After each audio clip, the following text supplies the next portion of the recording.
नाम से खुदा के फजल से बैरून मुल्क चला गया, फिर वापस आया, फिर बैरून मुल्क चला गया।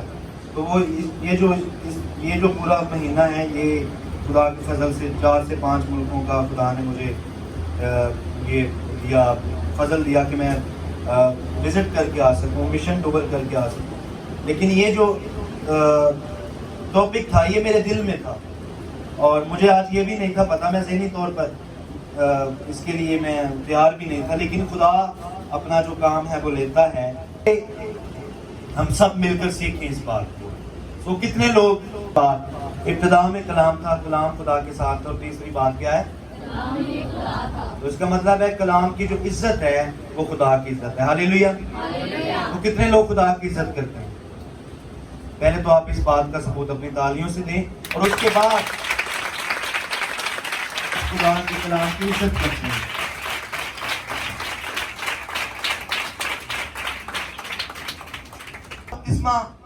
मैं इसका आपको हिस्टोरिकल पहलू बता रहा हूँ, इसके बाद मैं इसका मतलब भी बताऊंगा, ये भी बताऊंगा कि ये क्यों जरूरी है।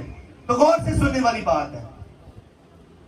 तो तलमूद और मिशना के मुताबिक या शरीयत के मुताबिक बपतिस्मे को 3 हिस्सों में डिवाइड किया गया।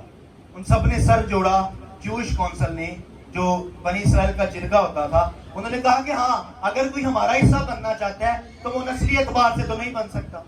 ना वो 12 कबीलों में से है, ना ही वो लावी है, ना ही वो रोबन की नस्ल से है, ना वो जो बनी इसराइल के 12 खानदान है उनकी नस्ल में से है। लेकिन अगर वो बनी इसराइल का हिस्सा बनना चाहते हैं और खुदा को मानना चाहते हैं, खुदा पर ईमान लाना चाहते हैं, तो फिर उनके लिए हम बपतिस्मे को मुकर्रर करेंगे। ये बपतिस्मे का जो आगाज है तब से हुआ। तो इसके 3 पहलू बनाए उन्होंने। वो 3 पहलू ये थे, उसमें से जो पहला पहलू है वो है मिलाद, जिसका मतलब है खतना करना। उसका जो दूसरा पहलू है वो है तिबोला, जिसका मतलब है पानी में डुबोना। और तीसरा पहलू जो है वो कोरबिन, जिसका मतलब है जिबिया देना या जिबा करना, मजबे पर जाकर जानवर की कुर्बानी करना।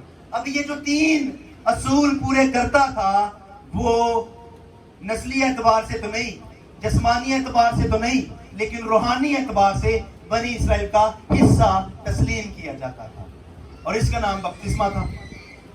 तो वो जो भी अमलीकी लोग थे या हित्ती लोग थे या गैर अक़वाम थी जो बनी इसराइल के इर्द गिर्द रहने वाले लोग थे, जब वो बनी इसराइल का हिस्सा बनते थे रूहानी एतबार से, या आप समझे कि जूडिज्म को वो फॉलो करना शुरू करते थे या वो कन्वर्ट हो जाते थे यहूदियत में, तो वो इन 3 कामों को पूरा करते थे। उसके बाद तस्लीम कर लिया जाता था कि आज के बाद ये रूहानी एतबार से क्या कहलाएंगे?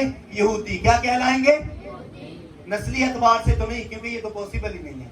वो सिर्फ 12 कबीलों के लोग हैं। लेकिन कोई भी ईमान लाता था तो वो इस यहूदी निजाम का हिस्सा बन जाता था, यहूदी शरीयत का हिस्सा बन जाता था, यहूदी अहकामात का हिस्सा बन जाता था।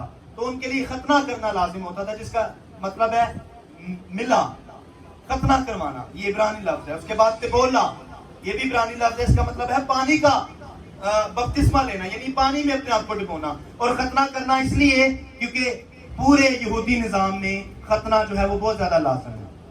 अगर वो खतना नहीं होता था तो वो कॉन्सेप्ट ही खत्म हो जाता था कि यहूदी है।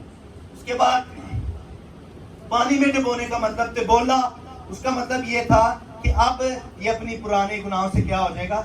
अपनी पुरानी मजहबी रसूमात से आजाद होकर यहूदी रसूमात का हिस्सा बन जाएगा। इसलिए पानी में इसको डुबोया जाता था। और फिर जानवर को ज़िबा करना, आप शरीयत में पढ़ के देख लें कि कुर्बानी जो है वो गुनाहों की माफी के लिए की जाती थी। तो वो जो तीसरा हिस्सा था जिसको कोरबिन कहते हैं, वो जानवर को ज़िबा किया जाता है। अपनी बताई गई होती, बपतिस्मे के बारे में वाज़िह तौर पर दलील नहीं दी गई होती। मैं यहाँ पर इस बात को कैरी करने के लिए एक हवाला आपके सामने रखता हूँ। दुआ करना है, पहले हमने इकरार करना है, पहले हमने मसीह को जानना है, समझना है, कलाम को पढ़ना है, और अब हमारी रूहानी जो परवरिश है हमने उसको पहले मजबूत करना है, फिर बपतिस्मा लेना है। गो के पतरस जो है वो एक वक्त में मनादी करता है और वहां पर हजार उनको समझाया है, सिखाया है।